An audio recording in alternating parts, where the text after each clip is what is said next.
Dan yang terpenting ya bagi aku, bukan seberapa banyak cuan yang kamu dapat dari kegiatan itu, tapi seberapa konsisten ya yang kita melakukan hal itu untuk mendatangkan cuan. Apalagi kalau kita udah cinta banget nih sama kegiatan itu dan kita mampu melakukannya, nah rezeki pasti nggak akan kemana.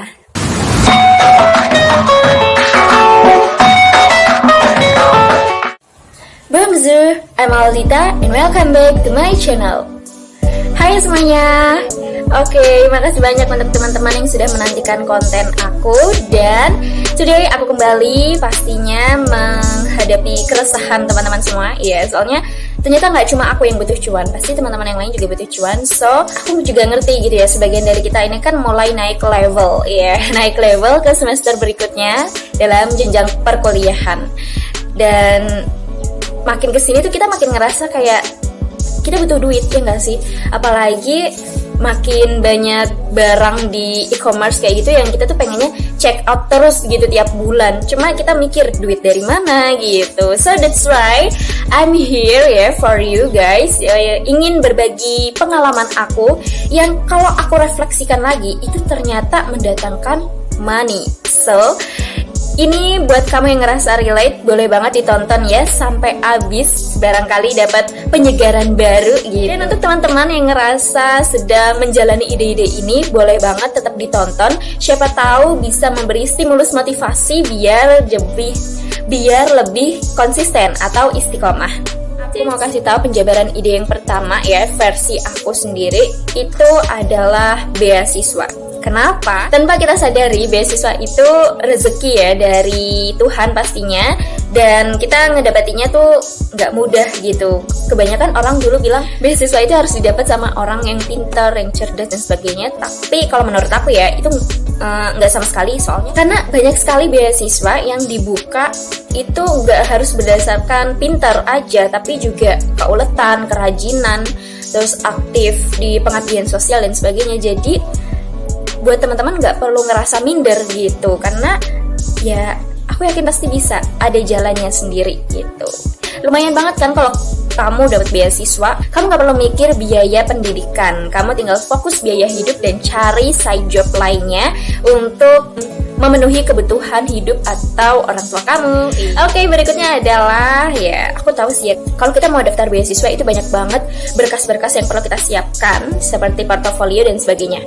Nah, kamu bisa langsung cicil dengan ikut webinar yang pastinya secara nggak langsung bisa datengin cuan. Iya, karena udah banyak banget nih webinar yang mendatangkan door prize, giveaway dalam bentuk e-wallet atau e-money. So, ini cukup mudah gitu. Misal kamu sehari ikut 3 webinar, terus kamu berusaha aktif dari 3 webinar ini, itu lumayan banget kan ya. Dan apalagi etika zaman sekarang kan antara dunia maya dengan dunia realita kan perlu kita seimbangkan gitu. Jadi nggak ada perbedaan. Jadi kalau kita bisa aktif di ruang virtual ya, kayak on cam, terus sering turn on mikrofonnya dan aktif bertanya atau menjawab gitu, jadi itu sangat berpeluang untuk kalian dapetin e-money. Lumayan loh, sehari misal ikut webinar, terus per webinar itu dapet e-money-nya 100.000. Sehari kamu udah dapetin 300.000. Wow.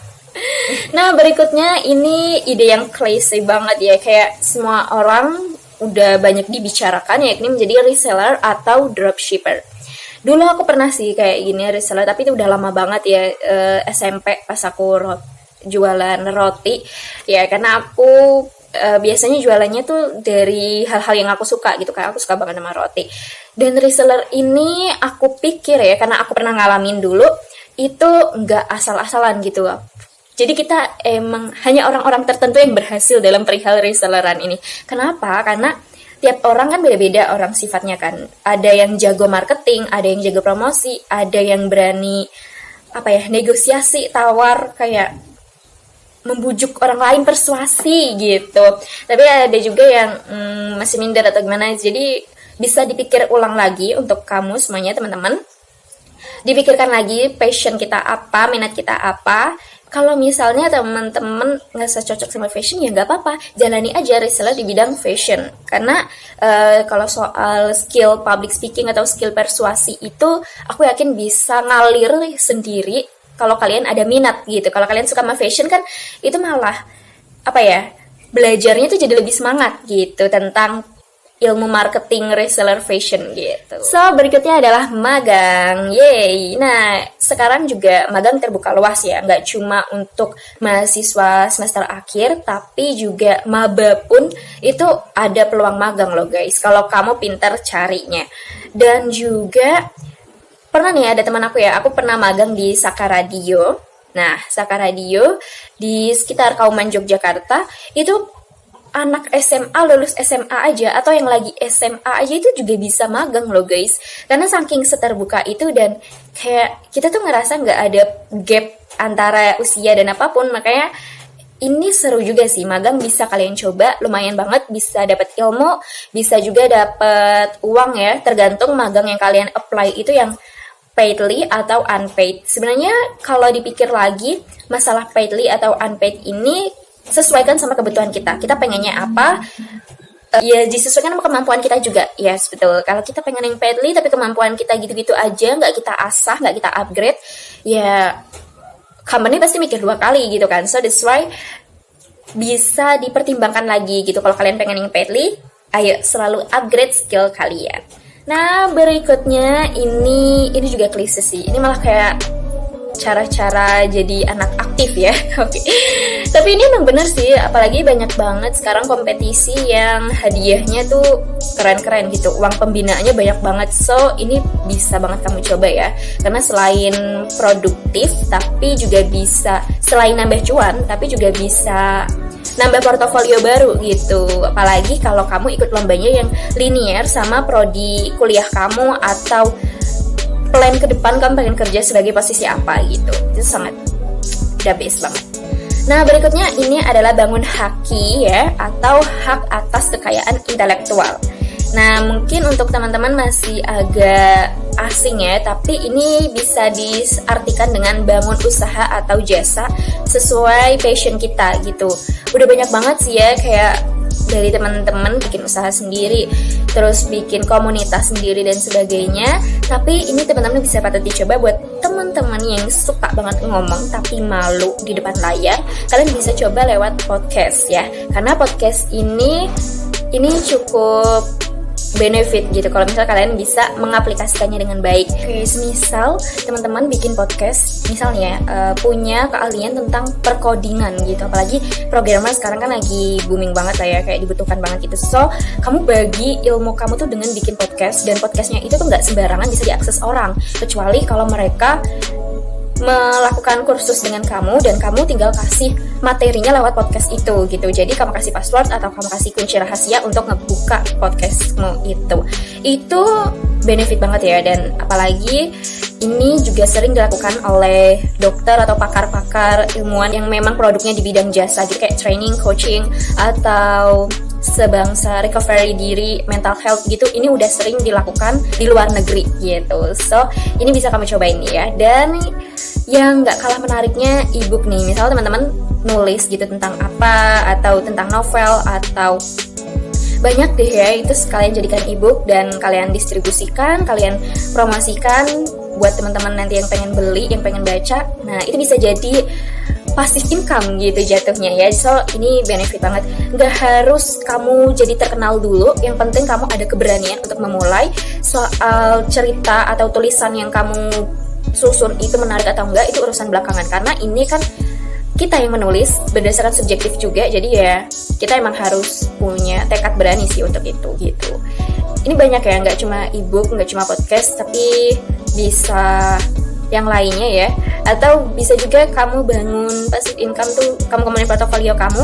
Misalnya kamu suka banget moderator nih atau nge-MC.